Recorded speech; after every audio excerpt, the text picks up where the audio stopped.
భగవత్ పూజకి మొత్తం శరీరాన్ని వినియోగించడం అంటే ఏమిటో చెబుతున్నాడు. వాగ్భూషణముని నిన్ను వర్ణన చేయుట, వాగ్భూషణము నిన్ను వర్ణన చేయుట, కర్ణభూషణము నీ కథలు వినుట, హస్తభూషణము నీ అర్చన చేయుట, హస్తభూషణము నీ అర్చన చేయుట, నేత్రభూషణము నీ నీటుగనుట, నేత్రభూషణము నీ నీటుగనుట, హృదయభూషణము నిన్మది బాయకుండుట, హృదయభూషణము నిన్మది బాయకుండుట, మూర్ధభూషణము నిన్మృక్కుటరయ, మూర్ధభూషణము నిన్మృక్కుటరయ, అంగ్రిభూషణము నీ ఆనంద నిలయ ప్రదక్షిణం వేగుట, ధర్మచరిత, అంగ్రిభూషణము నీ ఆనంద నిలయ ప్రదక్షిణం వేగుట, ధర్మచరిత, శతముగల భూషణములు ఎన్ని జన్మములకు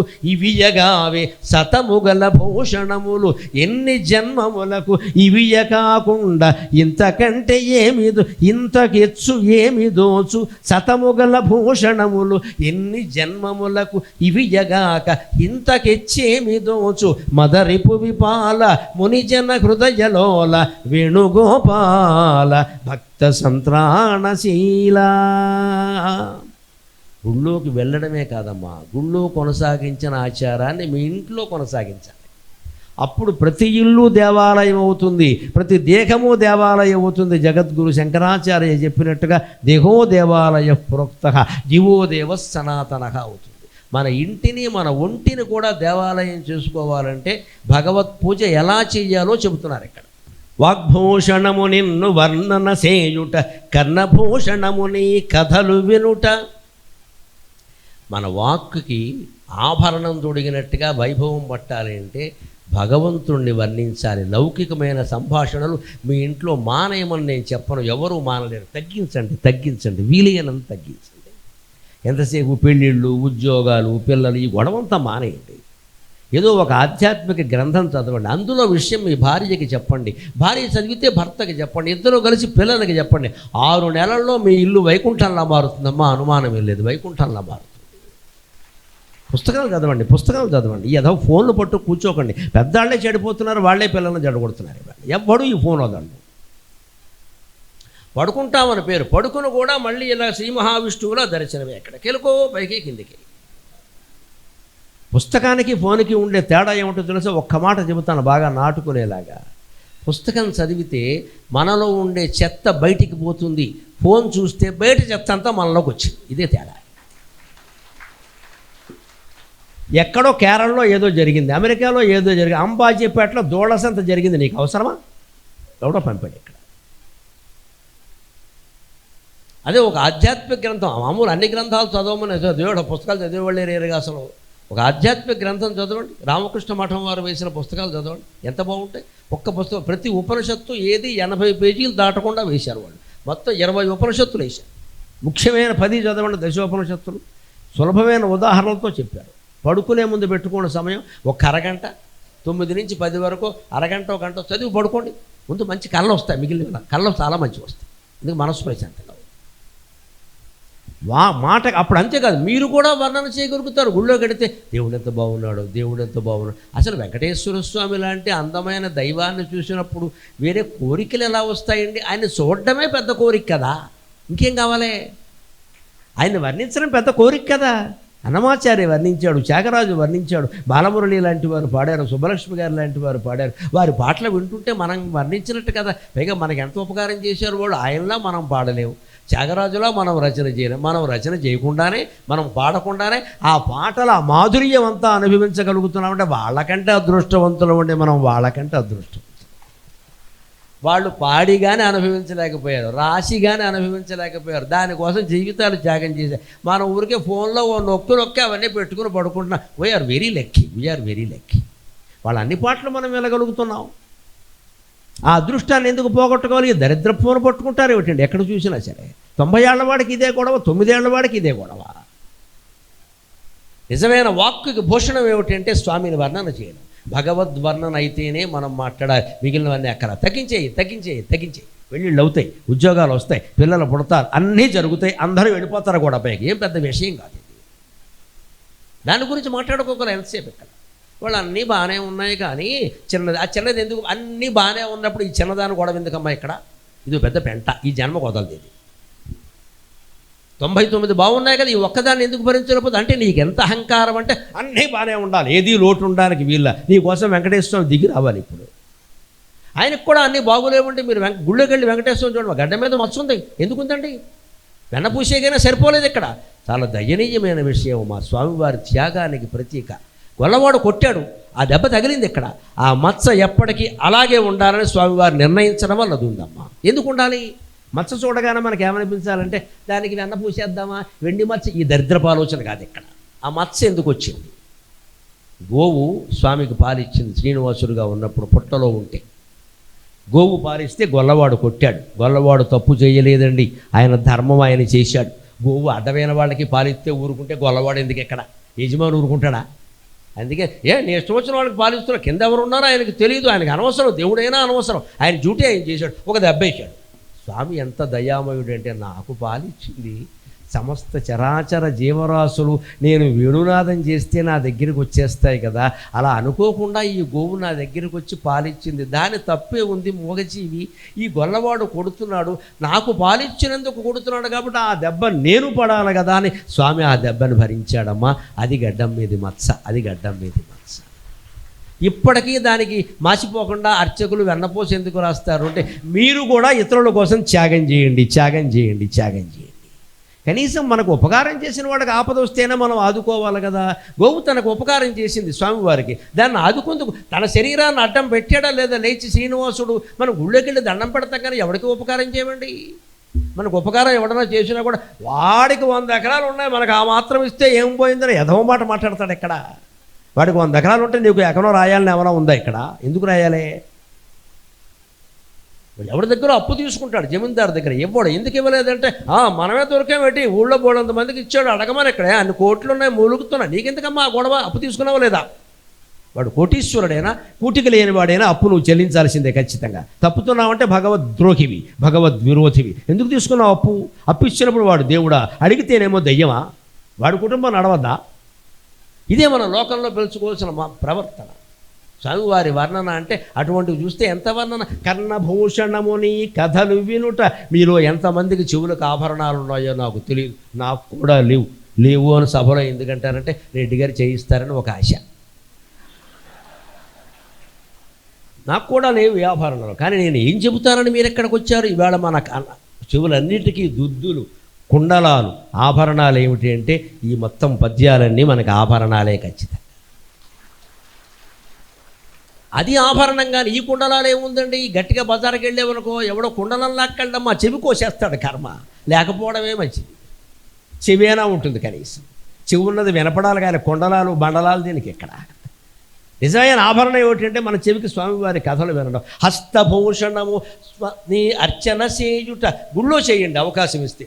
లేదు గుళ్ళో తొందరపడి నేను చెయ్యాలి అనకండి. గుళ్ళో అందరికీ వీలు కాదు. మీ ఇంట్లో పూజా మందిరాలు ఉన్నాయి, మీ ఇంట్లో దేవుళ్ళు ఉన్నారు, ఈశాన్యమూల ఆయన ఒక్కడిని పెట్టేసి మీరు పారిపోకండి ఆగ్నేయానికి దయచేసి. మీరు అక్కడ కూర్చోండి. పూజా మందిరం అంటే కుటుంబంతో సహా 2 పిల్లల భార్యలు భర్తలతో సహా కూర్చుని వ్రతం చేసుకునేంత విశాలంగా ఉండాలి. పూజా మందిరం అంటే పనికి మాలిన స్టోర్ రూము కాదు. ఓ మూల ఈశాన్యంలో ఓ చిన్న గది కట్టేసి 36 విగ్రహాలు మాత్రం పెట్టేసి మీరు మాట్లాడుకుంటూ ఉండండి, నేను ఫోన్ చూసుకోవాలి. అదో దేవతల కాన్ఫరెన్స్ అది ఎప్పుడు తొడవరు కూడా అసలు. పైగా ఈ రోజు ముట్టుకోవచ్చా, ఆ రోజు ముట్టుకోవచ్చా, నువ్వు ముట్టుకోవచ్చా, స్నానం చేయడం మానేసావా? యథవశంక నువ్వు ఇక్కడ. పూజా మందిరం దరిద్రంగా ఉంటుందా? పూజా మందిరం బూజు పట్టిందంటే జీవితం మొత్తం బూజు పట్టేస్తుందమ్మా, అనుమానం లేదు ఇక్కడ. ప్రతిరోజు చూడాలి. ఇల్లాలు కానీ యజమాని కానీ స్వయంగా తొడవాలి. పని మనుషులు చేయించచ్చా పని? మీరే చేయాలి. దేవుడికి సేవ కూడా మనం చేయకపోతే వాడు చేయడం, వాళ్ళకి వచ్చింది పుణ్యం, మనకి ఏం రాలేదు ఇక్కడ. మనకు పాపం వచ్చింది. మనకి మంగళవారం శంక, శుక్రవారం శంక, రాకూడదు శంక, పోకూడదు శంక, అసలు మానేసే శంకలే మనకి ఎక్కువ. ఈ బూజు పట్టి దేవుడు ఎలా ఉంటాడండి? తొడవాలి కదా. ఆయన ఏ రకంగా తుడిచినా అది అర్చన చేసినట్టే మీరు గుళ్ళోకి వెళ్ళి అర్చన చేయక్కల్లా. నేత్రభూషణముని నీటుగనుట, ఇక్కడ దేవాలయంలో మనం చేయాల్సిన పని నీటు అని వాడాడు ఇక్కడ. ఈవేళ అలా అర్థం కావడం చాలా కష్టం. ఇంగ్లీషు మాట అనుకుంటాం, NEET నీట్ కాదు. NEET నీట్ అయితే లీకేజ్ అయిపోతుంది, అది వేరే విషయం. అది ఆ నీటు కాదు, తెలుగులో నీటు అంటే అందం. పూర్వం వాడే నీటుగాడు అనేవారు, అంటే అందమైన వాడు అని అర్థం. నీటుగత్తె అంటే సౌందర్యవతి అని అర్థం. నీటు అంటే అందం. స్వామివారి అందాన్ని చూడాలా వద్దా? గుళ్ళోకి వస్తే ఏం పట్టుకొచ్చారు, ఏం పట్టుకెళ్ళారు అవన్నీ పక్కన పెట్టండి.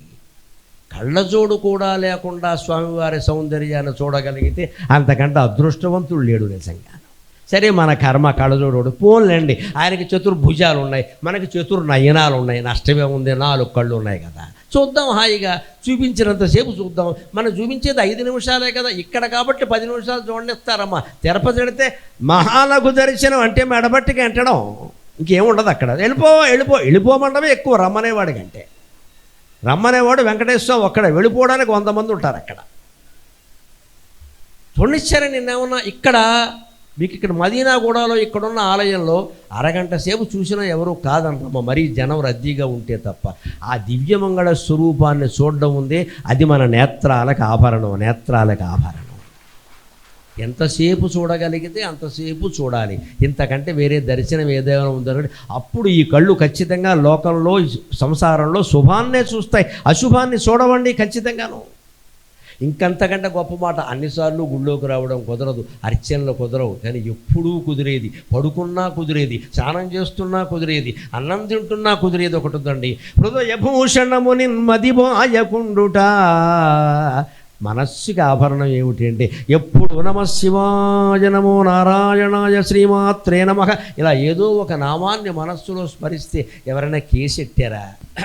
అందుకని నేత్రభూషణముని నీటుగనుట, హృదయభూషణముని మదిబాయకుండుట.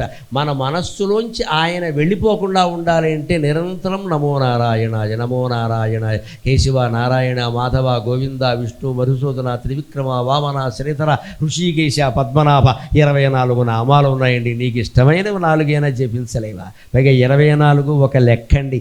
హిందూ సంప్రదాయంలో ఎక్కడ గుడ్డి నమ్మకాలు ఉండవండి. స్వామివారికి 24 నామాలు ఎందుకుంటాయో తెలుసా? మీరు వెంకటేశ్వరుని గమనించండి, విష్ణునామాలు కదా అవి, విష్ణువుని గమనించండి. శంఖ చక్ర గదా పద్మాలు ఉంటాయి ఖచ్చితంగా. 4 చేతుల్లో శంఖం చక్రం, ఇక్కడ చక్రం, ఇక్కడ శంఖం, గదా పద్మం. 4 చేతుల్లో 4 ఉన్నాయి కదా.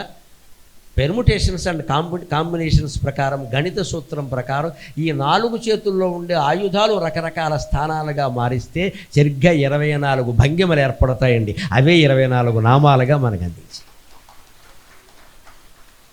పెర్ముటేషన్స్ అండ్ కాంబినేషన్స్ అండ్ మ్యాథమెటిక్స్లో ఉన్న సూత్రం సరిగ్గా 4 వస్తువులు ఉంటే 4 వస్తువులు అటు ఇటు, పైకి గద, కిందికి శంఖం, మళ్ళీ పైకి శంఖం, కిందికి చక్రం, చక్రం పైకి, పద్మం కిందికి, ఇలా మొత్తం 4 తారుమారు తక్కరమారు చేసేయి. నువ్వు లెక్క ప్రకారం ఫోటోలు తీ, బొమ్మలు వేసేయి. ఎన్ని చేయగలుగుతావు అంటే 24 చేయగలుగుతావు.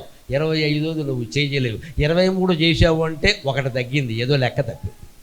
అంత లెక్కగా 24 నామాలు మన ఋషి సంతతి మనకు అందించింది. అంటే ఎంత గొప్ప భారతీయ జాతి, ఎంత గొప్పది, ఆ ఋషులు ఎంత గొప్పవాళ్ళు. ప్రతి దాని వెనకాల గణితం, ప్రతి దాని వెనకాల భౌతిక శాస్త్రం, రసాయనిక శాస్త్రం, అన్నింటికి మించి మనస్తత్వ శాస్త్రం, అన్నింటినీ జోడించి హిందూ ధర్మాన్ని మనకు అందించారమ్మా. ఇటువంటి మతం మరో ప్రపంచంలో ఉండదు, ఇటువంటి ధర్మం మరో దేశంలో ఉండదు.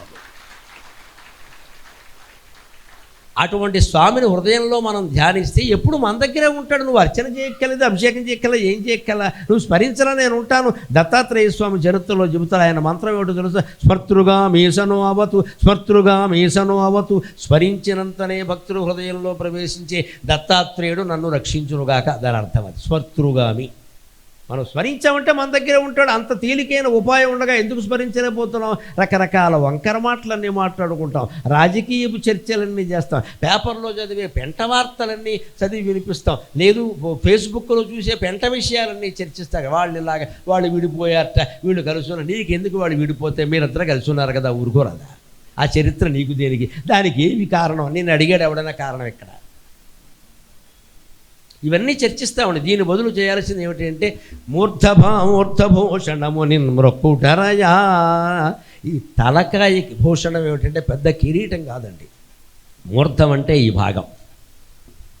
సరిగ్గా పొగరెక్కిన వాళ్ళని ఒక మాట అంటారు, తల ఎగరేస్తున్నాడు.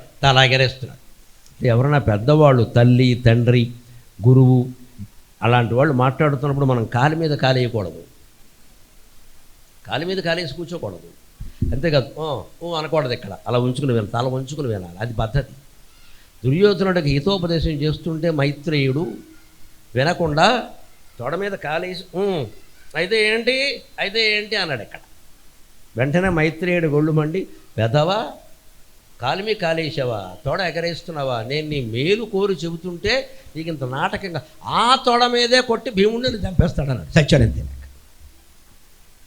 ఆ తొడ మీదే కొట్టి చంపించాడు. విప్రశాపం విప్రగతిన్ అని తిక్కన గారు పద్యం కూడా రాశాడు. పెద్దవాళ్ళ మాటలు వినకపోతే అది శాపం అవుతుంది, వాళ్ళకి మండింది ఆయనకి. నేను చెప్తే వినవా నువ్వు, ఆ తోడ మీద కొడతాడు అన్నాడు. సరిగ్గా భీముడు కొట్టే అవకాశం వచ్చింది, కొట్టేసాడు. చాలా వినయంగా ఉండాలి. ఈ శిరస్సు ఉన్నది ఎందుకంటే తల ఎగరేయడానికి కాదు, ఇక్కడ భక్తిగా భగవంతుని ముందు వంగి నమస్కారం చేయడానికి. ఇలా నమస్కారం చేస్తే ఇక్కడ ఉండాలి. ఆ చేయి ఉంటే ఇక్కడ హృదయపూర్వకంగా చేస్తున్నాను అని, లేదా ఇక్కడ. ఎందుకంటే ఇక్కడ అష్టాచమ్మ అన్నిటి చేయకూడదు. ఇక్కడ అన్ని భంగిమలు ఉండవు. నమస్కారానికి ఎప్పుడు ఇక్కడ హృదయం లేదా ఇది, అంతే. హిందూ సంప్రదాయంలో ఈ రెండే ఉంటాయి. హృదయపూర్వకంగా చేస్తున్నా, అంతేకాదు అహంకారానికి మూలమైన ఈ శిరస్సు నీ ముందు ఉంచుతున్నా అని చెప్పి అవుతుంది. అహంకారం నిర్మూలన అయిపోతుంది. ముద్ధభూషణముని నిన్ను మ్రొక్కుటరయ్యా. ఇంకో మాట, కాలికి కూడా ఆభరణం ఉంటుందండి. గండపిండేరం ఉంది కదా కవులకి పండితులకి, కాలికి ఆభరణం ఏమిటంటే గండపిండ. కానీ మాకైనా మీకైనా దానికంటే గొప్ప ఆభరణం ఏమిటంటే అంగ్రిభూషణముని ఆనంద నిలయ ప్రదక్షిణం వేగుట ధర్మచరిత. ఇటువంటి దేవాలయంలో నిక్కచ్చిగా 3 సార్లు మనం గోవిందా గోవిందా గోవిందా గోవిందా అనుకుంటూ మరో మాట లేకుండా ప్రదక్షిణం చేశామనుకోండి, అది ప్రతివాడి కాలికి గండపిండేరంలాగే ప్రకాశిస్తుంది ఖచ్చితంగా. ఆ మార్నింగ్ వాక్ ఎక్కడో రోడ్ల మీద చేసేవాళ్ళు గుళ్ళో ప్రదక్షిణం చేయండి, 2 కలిసి వస్తాయి. స్వార్థం తీర్థం, గొడవ లేదు. ఓ 10 ప్రదక్షిణాలను లెక్క పెట్టుకుంటే అరగంట లెక్క అయిపోతుంది. గుళ్ళో ప్రదక్షిణ చేసేటప్పుడు ఎప్పుడు ఫోన్ చూడకూడదు, మాట్లాడకూడదు. ఖచ్చితంగా గోవిందనామాలు స్మరిస్తూనే ప్రదక్షిణం చేయాలి. పైగా చేసేటప్పుడు కూడా లెక్క. అది చెప్పి నేను సెలవు తీసుకుంటాను. ప్రదక్షిణం ఎందుకంటే చుట్టూ తిరగడానికి కాదు, కళ్ళు తిరుగుతాయి, అంతకంటే ఉపయోగం వల్ల. 108, 36 ఈ మొక్కులు వదిలేయండి. ఈ మొక్కుల వల్ల కలిసి వచ్చేది ఏం లేదు. ఇక్కడ మీరు చుట్టూ తిరిగితే దేవుడికి విసుగ్గా ఉంటుంది. నువ్వు వెళ్ళిపోతే కొత్త వాళ్ళు వస్తారంటాడు. 3 ప్రదక్షిణాలు. ఏదో కొంచెం ప్రత్యేకంగా మొక్కుకుంటే అది వేరే విషయం. 3 ప్రదక్షిణాలు. ఎందుకంటే ఒక ప్రదక్షిణం చేసామంటే తమో గుణం వదిలేయాలి. క్రూరత్వం, హింస, బద్ధకం, ఆలస్యం, ఎక్కువగా నిద్రపోవడం ఇవి మానేయాలి. 2వ ప్రదక్షిణం చేసామంటే రజోగుణం వదిలేయాలి. పంతాలు, పట్టింపులు, కక్షలు, కార్పణ్యాలు, పోటీపడ్డాలు, పదవుల కోసం, పీఠాల కోసం ఇది వదిలేయాలి. 3వ ప్రదక్షిణం చేసామంటే నేను గొప్ప భక్తుణ్ణి, నేను ఆధ్యాత్మిక గ్రంథాలు చదువుతా, నేను ఆధ్యాత్మికంగా ఉంటా, నేను స్పిరిచువల్గా ఉంటా అని ముత్తెప్పడం మానేయాలి. సత్వగుణాన్ని వదిలేయాలి. నువ్వు ఉంటే ఉండు, ఎవరికి చెప్పక్కర్లేదు ఈ విషయాన్ని. ఇక్కడ సాత్విక అహంకారం అంటారు దాన్ని. నేను రోజు గుళ్ళోకి వెడతా, అన్ని గుళ్ళు నేనే కట్టించా, ఖచ్చితంగా గుళ్ళన్నీ తిరగకుండా నేనే పని చేయాలి. ఎందుకు ఈ అడ్వర్టైజ్మెంట్, ఎవరి కోసం? దీన్ని సాత్విక అహంకారం అంటారు. చేసే మంచి పని చేసావు, డబ్బా ఎందుకు కొట్టుకుంటావు? ఇక్కడ ఈ 3 రకాల అహంకారాలు, తామసాహంకారం, రాజసాహంకారం, సాత్విక అహంకారం 3 పోగొట్టడం కోసమే 3 సార్లు ప్రదక్షిణం. దాని అర్థమే అది. అందుకే లోపలికి వెళ్ళాక అర్చకుల వారు ఏమంటారు, ఆత్మ ప్రదక్షిణ నమస్కారాన్ని సమర్పయామి అంటే అర్థం ఏంటి? దేవుడు ఏమంటున్నాడు, బాబు నా చుట్టూ తిరిగింది జాలరా, ఇక నీ చుట్టూ నువ్వు తిరుగు అంటున్నాడు ఆయన. ఆత్మ ప్రదక్షిణం అంటే నేనెవరని ఆలోచన చేయాలి. అంతేగాని మనిషి ఒక చోట నిలబడి గిరగిర తిరిగాడు, ఒక కళ్ళు తిరిగి కింద పడతాడు, ఫిట్ వచ్చిందంట. అది కాదు ఆత్మ ప్రదక్షిణం అంటే లెక్క.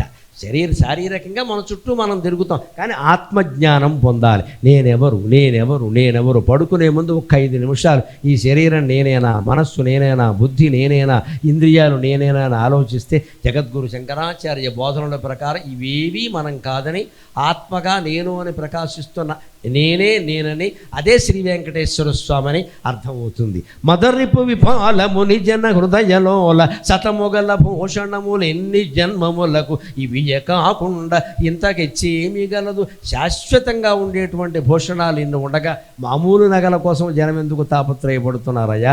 మదరిపు విపాల మునిజన హృదయలోల వేణుగోపాల భక్త సంత్రాణశీల. 200 ఏళ్ల క్రితం రచించిన ఈ శతకం ద్వారా పోలేపల్లి వెంకటరాయ కవి పద్యాల ద్వారా మీలో సత్ప్రవర్తనని, సంస్కారాన్ని నింపడానికి నా ప్రయత్నం ఏమాత్రం ఫలించినా నేను ధన్యుణ్ణి. నాకు ఈ 4 మాటలు నేర్పిన మా అమ్మ ధన్యురాలు. సెలవు.